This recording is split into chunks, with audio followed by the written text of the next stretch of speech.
of blockbuster creations, you're still lied to by every screen you look at through advertising. What most of us accept as a natural element of every visual message is in fact a lie used to force you to purchase what you don't need. Corporations sell their products and services by creating needs that initially didn't exist in you. The truth is that whatever valuable you really need, you will find without advertising and promotional materials standing between you and your real desires. They're separating you from fulfilling your natural urges and replacing them with satisfaction of acquiring worthless material goods. And that's how you discover the true rulers of our reality now. While democracy is a fake illusion of a system, the real governing power of the world today is something that can only be described as corporatocracy. You're in reality governed by a handful of powerful corporate entities whose income and budget rivals that of many nations. They are the ones who control the flow of money, power, and information. The problem is that if you were to create a psychological profile of a corporation, you would end up with a psychopath manifesting their narcissistic behavior through disregard to needs and safety of others, the inability to create a lasting relationship, failure to conform to social norms or to experience guilt, and so on. Which takes us to another giant lie, one very close to your heart, the lie of money. The designers of the system know that the more economically stressed a society is, the more delusional and obedient it becomes. The unequal wealth distribution is poverty by design. In fact, all poverty in the world is designed. We live in a rich world abundant in all we need to thrive as species and individuals, and hunger, poverty, or diseases shouldn't exist. The lie is that the money you have in your account or in your wallet are in reality made of debt. Your credit card is a lie of a life you can't afford, and the whole debt culture we live in is fake. You don't even know that your paper money has been worthless for more than 50 years ever since it was detached from the gold standard. The financial problems we have today are not a result of few bad political decisions. They're a result of our blindness to the banking frauds happening for centuries. Stock exchanges are rigged, and the recent Wall Street scandal exposed it. Derivative and currency markets responsible for creating the illusion of economic growth don't actually produce anything of value in the real world. To make things worse, even Bitcoin, the poster child of our financial future, is a giant lie. A complex digital currency system that is believed to be a creation of a lone genius rebel is in fact a trial run for a global digital currency replacement coming soon. Also, if it had been valued at $1 million per coin, it would have been actually equal to the value of all global assets at the time of its creation. This lie is particularly important to you as there is a financial turning point of monumental proportions on the horizon an average person is oblivious to. The financial lies also include your tax rate that the government wants you to believe to be between 20 and 40%. The real taxation is hidden in the annual inflation rate outside of the state-approved inflation basket and the number of days you need to work to pay off all your fiscal obligations. It is currently around August time, which would indicate your true tax rate to be close to 70% instead. But have you ever asked yourself why you work 5 days a week, 8 hours a day to pay these taxes? Who and why came up with this system? This is another lie. It turns out that when monitored, humans work willingly and efficiently only for 4 hours a day, 3 to 4 days a week. The rest is busy work based on idleness and distraction. Current 9-to-5 system was implemented at the beginning of the 20th century for people like Henry Ford and the purposes of his car manufacturing plant efficiency. It was discovered that the 8-hour/5-day working week was the maximum you could squeeze out of a worker before they started getting sick from exhaustion. To this day, you're stuck in a system that constantly keeps you on the edge of mental and physical breakdown. It goes further. The fact that you have to work is a lie, and it should make you question why our lives are geared towards making a living when we already have the technology and infrastructure to delegate all our work to robots, freeing us from the struggles of day-to-day survival. All of these lies shouldn't come as a surprise given the state of our education today. The whole system is a lie and is designed to keep you uneducated for as long as possible, delivering a shamefully low-quality service to our young, knowledge-thirsty minds. Chronically underfunded and permanently neglected, it promotes the worst and most ineffective methods of acquiring mostly useless knowledge through memorizing and repetition. It is standardized and done in bulk, where people are grouped by age, the most insignificant criterion, and are educated about past, not letting you prepare for the potential future. It makes you specialized in only one thing, and its only purpose is to make you get a job. Something that can be achieved today without going through the state-sponsored indoctrination camps masquerading as teaching facilities. This archaic structure in its functioning is actually closer to a prison system than academic environment, and it's not a surprise that the most successful, most creative and influential people in our society are school dropouts. Since its main purpose is to keep you as confused and ignorant as possible, you can consider yourself educated and not understand that almost all of human history is a lie. Did it ever occur to you that there isn't a single person on the face of the earth who remembers where we came from and who we are? The lie about human origin is the main reason why you have so little respect for yourself, thinking that you're a meaningless speck of dust in an endless universe. You are not allowed to learn or teach that most historical catastrophes, wars and atrocities were planned, that the world goes through regular resets with the use of nuclear blasting, flooding and fossilization technology, that the history of humankind is only a few thousand years old, not hundreds of thousands or even millions of years, that the history of Europe is completely fake, with the enormous Slav and Tartar Empire completely wiped out from any map.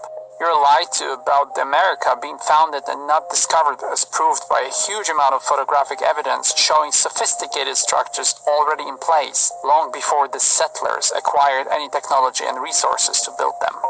The fact that the same incredible technically advanced architecture is present in every part of the world goes usually unnoticed by researchers and historians. What should we make out of the fact that you can find giant stones with the internal structure of the human heart? What about all the artifacts, photographs and ancient reports showing the existence of giants roaming our earth before our civilization? What about dragon stories that exist in every culture? Why is it that most of our history is actually covered underwater? What happened that we're not being told? But if you ask me, the most difficult to accept fact is not that we're being lied to, with museums all over the world storing in their basements artifacts exposing to historical lies and being in reality vaults of hidden truth. It is the fact that we're literally surrounded by the evidence of these lies everywhere we look. After all, there are monumental structures in Egypt that have been baffling historians and researchers for centuries. No one's bothered with explaining how it is possible that to this day we don't have the technology to build anything even remotely resembling the Giza Pyramid. The ludicrous explanation of Egyptian slave workers chiseling out 2 millions of 80-ton granite stones and transporting them magically 480 feet up in the air should be all it takes to wake up even the most irrational skeptic, as an undertaking of that magnitude is a logical, mathematical, and logistical impossibility.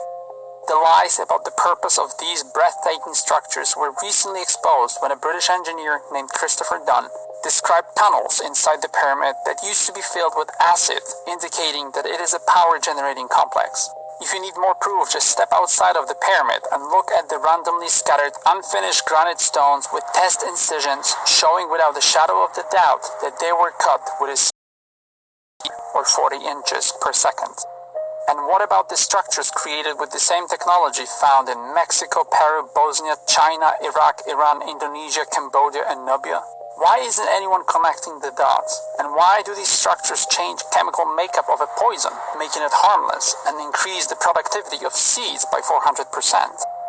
But you don't need 10 acres of an impossible stone puzzle to know you're being lied to. Another big historic fakery takes place inside your mouth every day. The languages we use are one big lie, and that one I do know a lot about.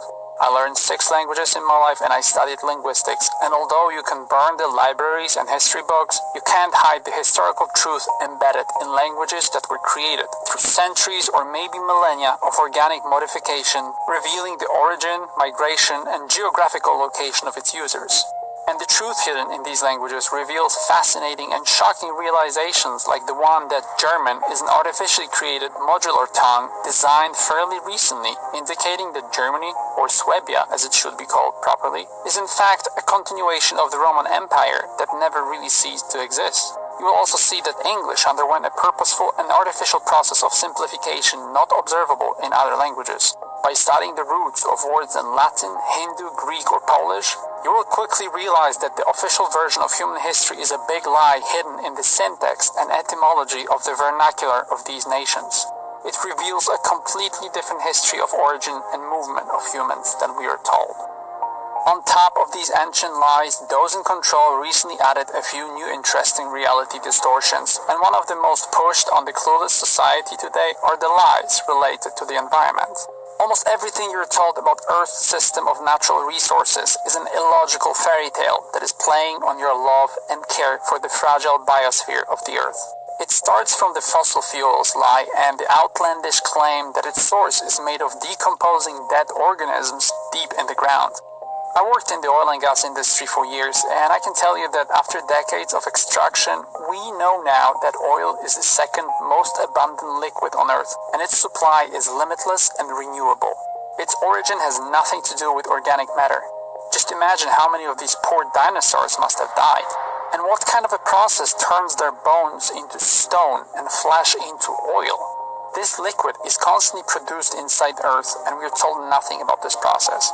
The theory of oil depletion was created to rig and manipulate the energy market, and oil price is in reality regulated by a giant fleet of tankers on standby around the world, expanding supply whenever necessary. The price of almost everything you buy is affected by this manipulation. For a year, I also worked for the biggest wind turbine manufacturer in the world, only to learn that wind energy is a very expensive gimmick, having nothing to do with efficient green energy.